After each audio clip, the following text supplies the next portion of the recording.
have trouble eating and are forced to hang your head in shame at all social eating occasions, you've purchased the right product. Congratulations!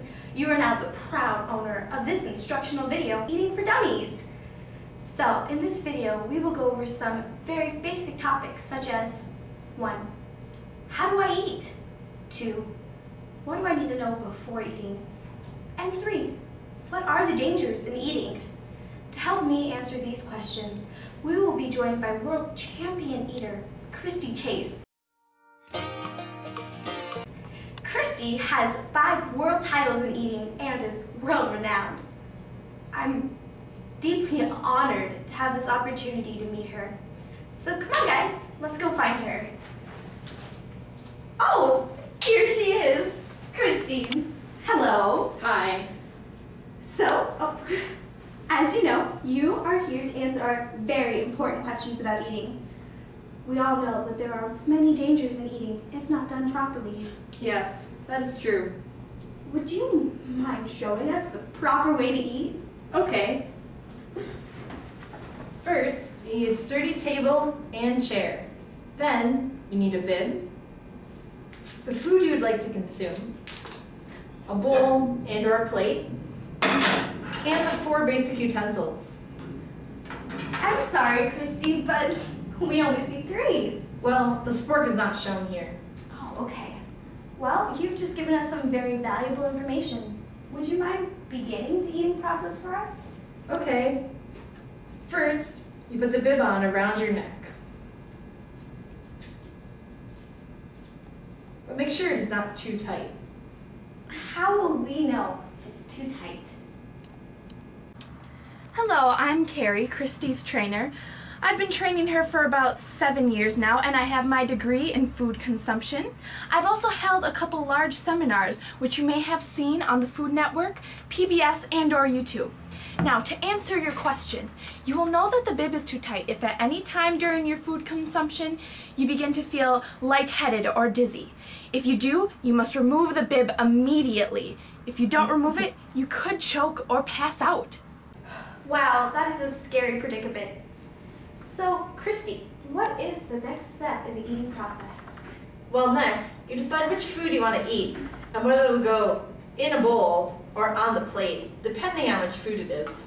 Wow, that's a tough decision. How do we know which one to use? You're right. This is a tough decision, even for the best eaters. Many times I come into work only to find Christy hitting herself with a plate or bowl trying to decide which is best to use. But Christy knows that if you have any trouble choosing which is best, you can call 911 for assistance. Now there's some good advice. So what's the next step in eating? After I put on my bib and select my food and what to put it on, I find a sturdy place to sit.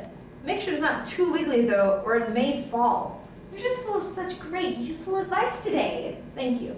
So, what do we use to eat the food with? That is a good question. There are 4 basic utensils: a knife, a spoon, a fork, and a spork, which is not really shown here. It has been shown through my rigorous studies, research, and experiments that beginner eaters should start out with a spoon to avoid serious injury. As they progress, they may begin to use a spork, and once you've reached a level close to Christie's, you may begin to use a fork and knife. But these must be used very carefully because they can cause serious harm.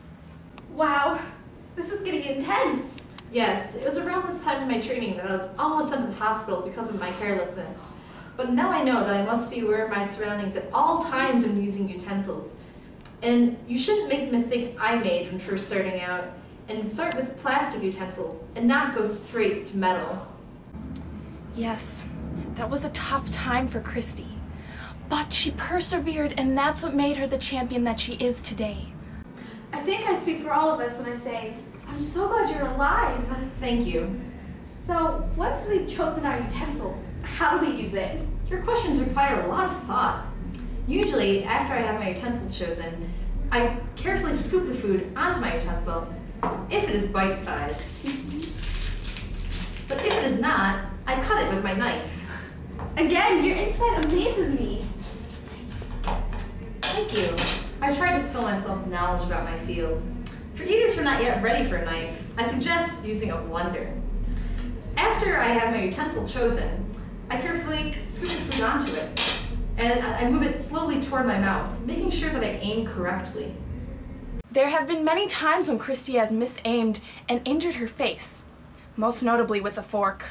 Ouch! That must have hurt. Yes, it did. But I now have a 98% success rate with correctly aiming the food into my mouth. Once the food is in my mouth, I remove it from the utensil using my lips, tongue, and teeth. Then I chew.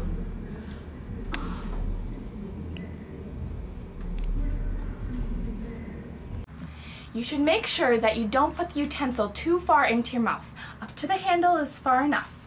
If you insert it too far, you could injure your throat and/or choke. Also, it is very important that you remember to not chew until after the utensil has left your mouth. A critical step Christie has forgotten many a time. That sounds like it could be painful. It can be. At this point, you are nearly done with the process.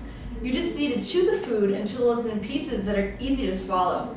I suggest chewing each piece 32 times.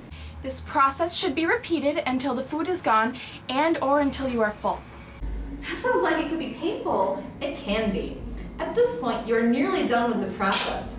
You just need to chew the food until it's in pieces that are easy to swallow. I suggest chewing each piece 32 times. This is a very intricate process you've shown us. Although, I'm willing to try it if I have even the slightest chance of being as high of a level as you. Are there any dangers or warnings we should know about? Yes, there are many, all of which I have learned from personal experience with training Christie. The first one is do not attempt to breathe or talk while eating. Not only can this cause you to choke, but talking may cover anyone in the spray zone in small pieces of flying food. Yeah, so...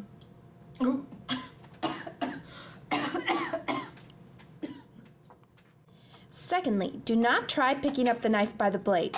It may cut your hand. Ow! Third, do not try to put too much food in your mouth at once, or it could hinder the chewing process. Next, do not try to balance the food on the handle of the utensil, because it will probably spill. Fifth, do not get frustrated with the complexity of the utensils and simply put your face into the plate. This can cause a big mess. Also, you should never leave small children unattended to eat. Next, do not stick sharp utensils anywhere they shouldn't be. For example, putting a fork in your arm. Ow. In addition, if a hair comes into contact with your food, until you figure out whose it is, you should refrain from eating. If it is your own, simply remove it and continue eating. If it is not yours, you should stop eating and throw the food away. Also, do not try to eat with the blade of the knife. You may cut your mouth.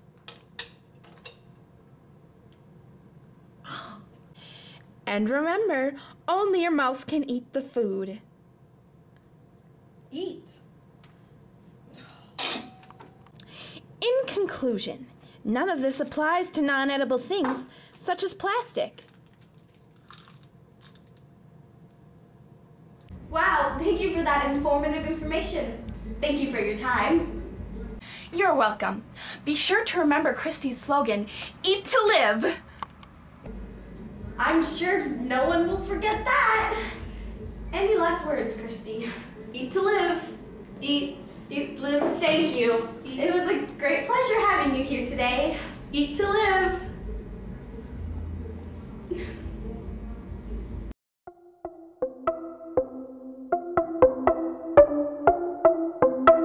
Watch me grow. Nom, nom, nom, nom.